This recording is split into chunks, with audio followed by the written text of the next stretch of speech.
Cher peuple de Dieu, bonsoir.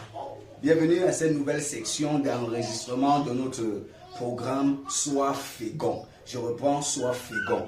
Depuis déjà quelques jours, nous avons commencé l'introduction avec ce thème et nous avons commencé la première partie de ce grand thème. Cette première partie qui consistait à parler des préalables à la fécondité. Nous avons donc abordé comme premier préalable à la fécondité la pensée de Dieu au sujet de la fécondité. Aujourd'hui, j'aborde avec vous un deuxième préalable à la fécondité.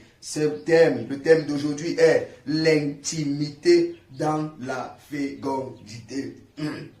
Je reprends, l'intimité dans la fécondité. Comme vous le savez, partant sur le domaine biologique, passant par le domaine agricole et même le domaine et tous les autres domaines, il n'y a pas de fécondité sans intimité. Alors, nous allons donc voir en quoi consiste l'intimité dans la fécondité. C'est bien d'être fécond. Nous avons déjà compris qu'il faut être fécond. Nous avons compris que Dieu veut que nous soyons, Dieu veut que nous sommes féconds et Dieu veut que nous puissions produire véritablement et nous reproduire. Mais maintenant, il est important pour nous que nous puissions comprendre le mécanisme. Quels sont les préalables? Quels sont les éléments qu'il faut? Quand nous parlons des préalables, il s'agit ici des éléments à prendre en compte, des éléments importants pour qu'il y ait une fécondité. Et l'un de ces éléments, c'est l'intimité. Commençons par comprendre ce que c'est que l'intimité.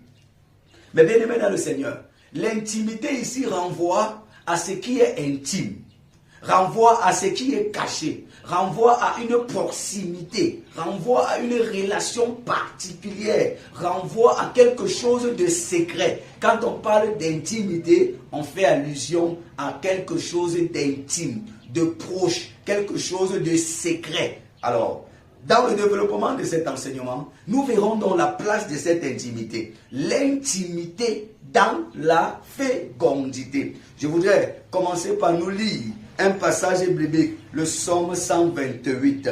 Je reprends le psaume 128. Là, il est écrit: heureux tout homme qui craint l'Éternel, qui marche dans ses voies. Tu jouis alors du travail de tes mains et tu es heureux, tu prospères. Ta femme est comme une vigne féconde. Dans l'intérieur de ta maison, tes fils sont comme des plants d'olivier autour de ta table. C'est ainsi qu'est béni l'homme qui craint l'Éternel. L'Éternel te bénira des Sion et tu verras le bonheur de Jérusalem. De tous les jours de ta vie, tu verras les fils de tes fils. Que la paix soit sur Israël. Vous voyez, ce psaume est en train de nous parler d'une réelle fécondité qui va avoir lieu dans ta vie. Mais il parle d'un préalable qui est important. Il va parler dans ce texte de deux préalables essentiels. Un, heureux l'homme qui craint l'Éternel. Deux, qui marche dans ses voies. Donc, la suite ici là, il dit heureux. C'est une affirmation. Si tu crains l'Éternel et tu marches dans ses voies, tu seras heureux. Ta femme sera comme une vigne féconde. Tes enfants, d'une certaine manière, procureront la joie et tu verras les fils de tes fils. Ça, c'est de la fécondité. Il parle de la fécondité. Mais pour que tout cela ait lieu, il y a un préalable qu'il vous faut. Craindre l'Éternel. Maintenant, vous ne pouvez pas être intime avec Dieu sans commencer par la crainte de l'Éternel. La Bible dit que la crainte de l'Éternel est le commencement de la sagesse. Alors, pour donc être sage ou pour être fécond, vous devez commencer par craindre Dieu. Comment est-ce que vous pouvez avoir une intimité avec Dieu sans craindre l'Éternel? La crainte de l'Éternel, c'est le début qui commence par une nouvelle naissance. Par la suite maintenant, votre marche avec Dieu doit se développer jusqu'à atteindre un niveau d'intimité. C'est ça qu'il est question. Or, beaucoup de personnes vivent une vie tellement superficielle avec le Seigneur. Tellement de personnes restent superficielles avec Dieu qu'elles n'arrivent pas à expérimenter les véritables profondeurs d'une relation intime et profonde avec Dieu. David, lorsqu'il devait passer le témoin à son fils, Salomon a dit à Salomon, connais le Dieu qu'a connu ton père. Alors, il était question de dire, il faut avoir une relation intime avec Dieu, comme ton père en a eu. Comme pour dire, je te laisse mon héritier, comme héritier, je te laisse mon héritage, mais pour pouvoir jouir véritablement de cela et continuer à jouir de toutes les grâces dont ton père jouissait, tu dois connaître le Dieu qu'a connu ton père. Plusieurs sont à l'église, mais ne connaissent pas véritablement Dieu. Ils connaissent Dieu superficiellement. Ils ont une relation superficielle avec Dieu, mais de façon intime, ils ne connaissent pas le Seigneur. Dieu va également dire à Daniel, dans le livre de Daniel 11, verset 31, ceux d'entre le peuple qui connaîtront leur Dieu marcheront avec fermeté. Je reprends. Ceux d'entre le peuple qui connaîtront leur Dieu marcheront avec fermeté. Ça veut dire que pour un certain nombre de résultats dans la marche chrétienne, il vous faut un degré de connaissance de Dieu. Le tout n'est pas de naître de nouveau. Le tout n'est pas d'aller à l'église. Le tout n'est pas d'avoir un poste ou un titre à l'église. Il est important et même impératif d'avoir une connaissance spécifique de Dieu. Quand je parle de la connaissance spécifique, je ne parle pas d'une connaissance globale, générale, que les gens peuvent avoir de Dieu, mais une connaissance personnelle. Est-ce que vous connaissez personnellement Dieu? Est-ce que vous avez une révélation personnelle de Dieu?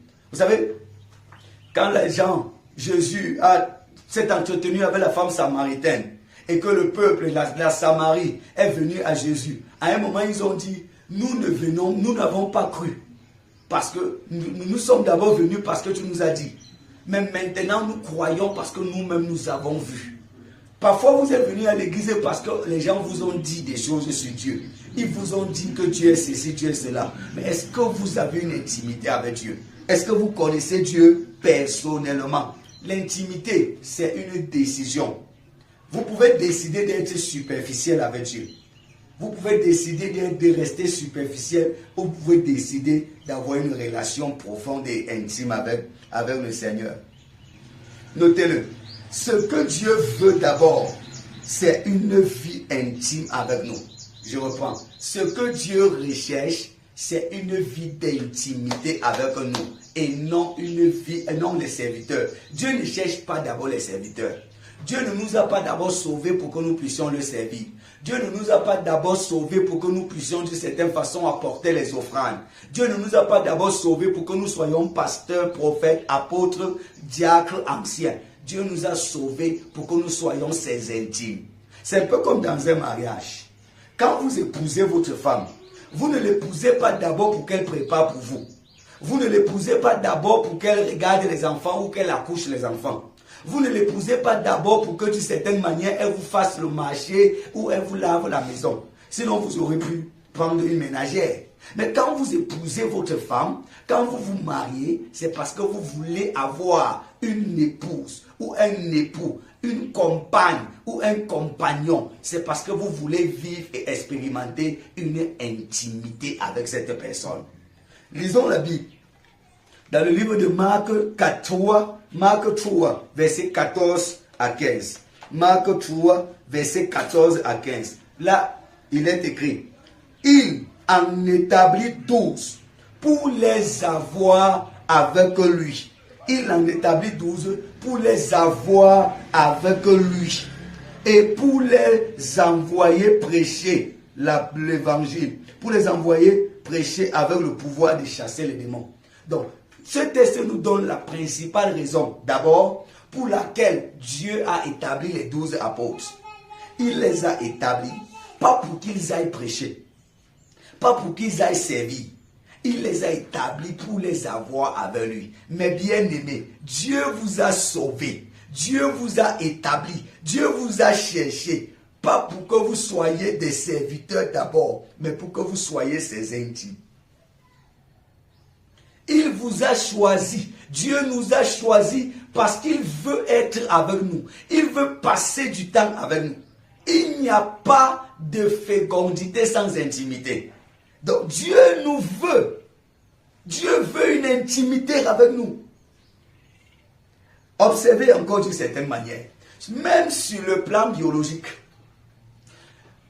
un homme et une femme, malgré leur amour, malgré l'attirance qu'ils peuvent avoir l'un pour l'autre, si les deux n'entrent pas dans un moment d'intimité sexuelle, il n'y aura pas d'enfant. Si les deux, l'homme et la femme, qui soient mariés, s'ils n'entrent pas dans un moment intime, il n'y aura pas fécondation. Et quand il n'y aura pas cette fécondation, s'il n'y a pas d'intimité, il n'y aura pas fécondation. Et quand il n'y aura pas fécondation, il n'y aura pas fécondité.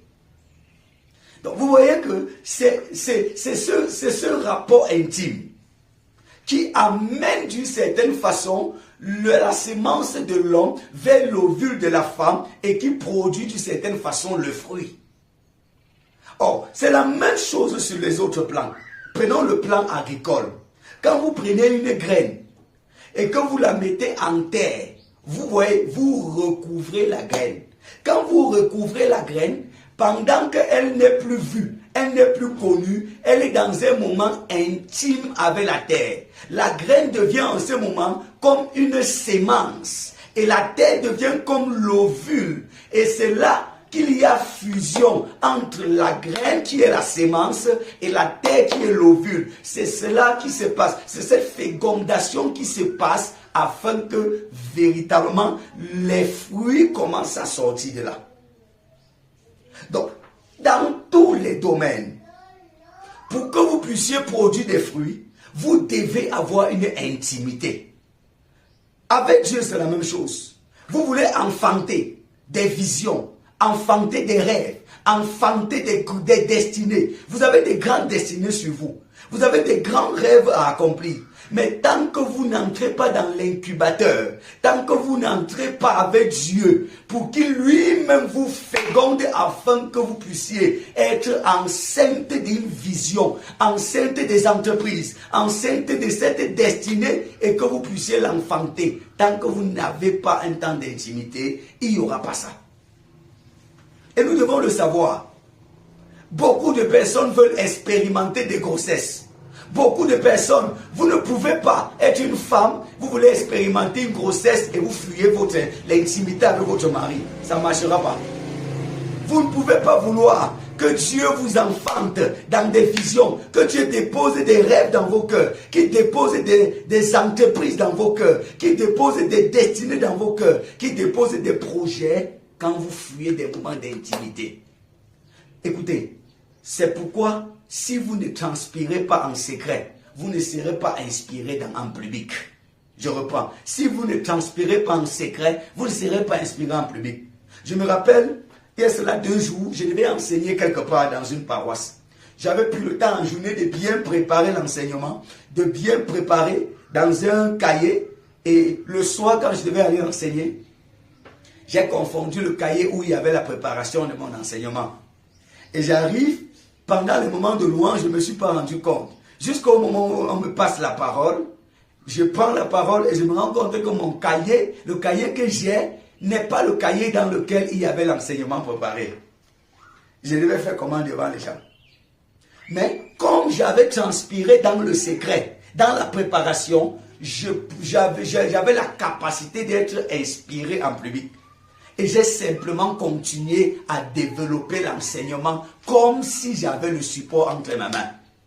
Si vous n'avez pas de temps seul, à un moment, vous devez apprendre à vous cacher dans la présence de Dieu. Vous devez apprendre à vous reculer. Parce que tout ce qui naît en public, tout ce qui est manifeste en public, naît dans le secret. Que ce soit sur le plan biologique, sur le plan agricole, sur le plan séculier, c'est toujours comme ça. Une entreprise que vous voyez en public est d'abord née dans un cœur secret, est née dans un secret, entretenue dans le secret. Une relation conjugale que vous aspirez ou que vous admirez en public est d'abord née dans le secret et a commencé à prospérer là-bas avant de venir à la manifestation.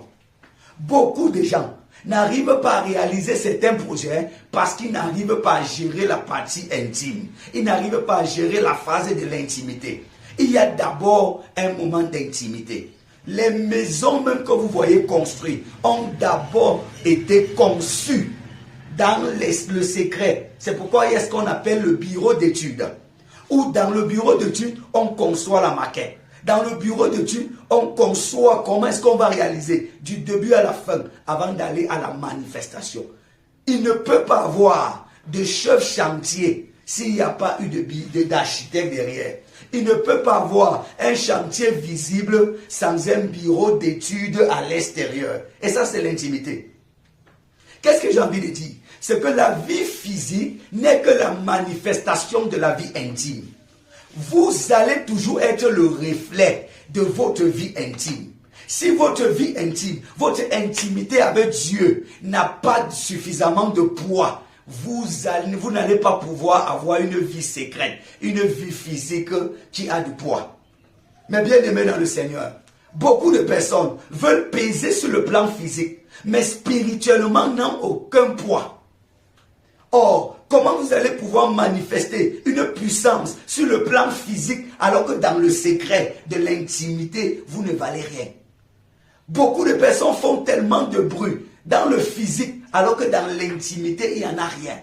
On veut tellement montrer des choses physiquement. Or, dans le secret de notre intimité, Dieu ne nous voit pas. Mais nous allons nous exhiber sur le public, sur le podium.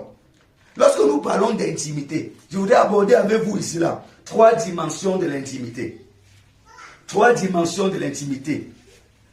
La première intimité, c'est une intimité entre les meilleurs amis.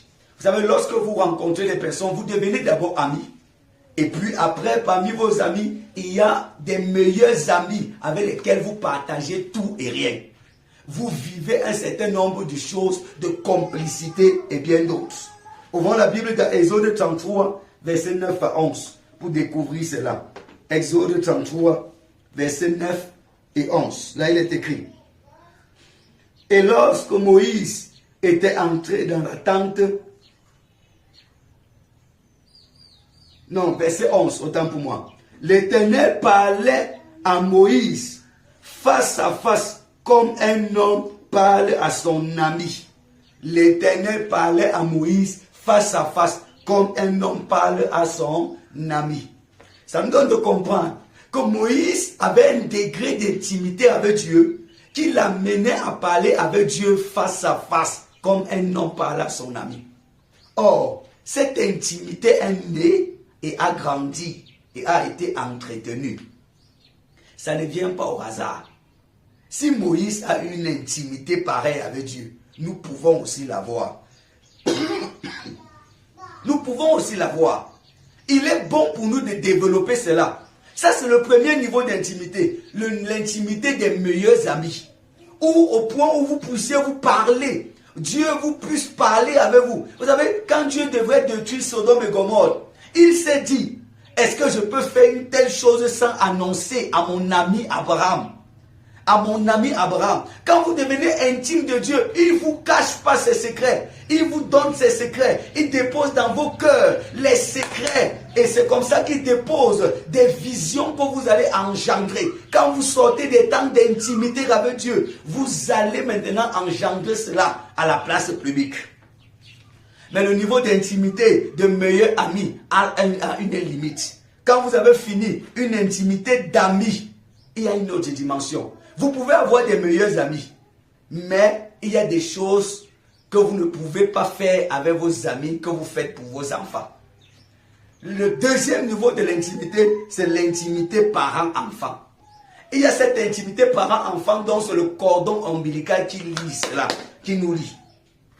Rappelez-vous que la Bible déclare dans le livre de Matthieu 6, verset 6, Jésus va dire, quand vous priez, dites notre Père qui est aux cieux. Quand vous priez, dites notre Père qui est aux cieux. Donc Dieu est notre Père en tant que chrétien. Lorsque vous êtes né de nouveau, vous devez voir en Dieu un Père et vous voir comme un fils.